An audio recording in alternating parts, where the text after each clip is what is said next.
मेरे शौहर, अगर आज मेरी आवाज आप तक पहुंच रही है तो चंद लम्हे रुककर मेरी बात सुन लीजिए। ये शिकायत नहीं, मेरे दिल की वो बात है जो शायद मैं कभी सामने बैठकर ना कह सकी। मुझे सोने के जेवरात नहीं चाहिए, न महंगे कपड़े, न बड़ी बड़ी ख्वाहिशें। मुझे सिर्फ इतना चाहिए कि जब मैं थक जाऊं तो आप मोहब्बत से पूछ लें, तुम ठीक हो?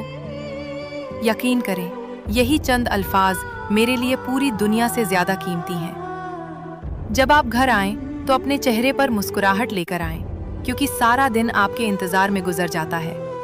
आपकी एक मुस्कुराहट मेरी सारी थकन दूर कर देती है। नबी करीम सल्लल्लाहु अलैहि वसल्लम ने फरमाया, तुम में सबसे बेहतर वो है जो अपने घर वालों के लिए सबसे बेहतर हो, और मैं अपने घर वालों के लिए तुम सबसे बेहतर हूँ।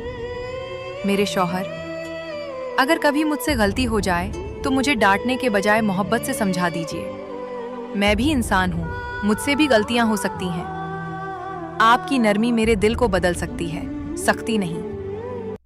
ए अल्लाह, हर मियाँ बीवी के दरमियान मोहब्बत, रहमत और सुकून पैदा फरमा। हमारे घरों को लड़ाई झगड़ों से महफूज रख और हमें एक दूसरे के हुकूक अदा करने की तौफीक अता फरमा। आमीन या रब्बल आलमीन।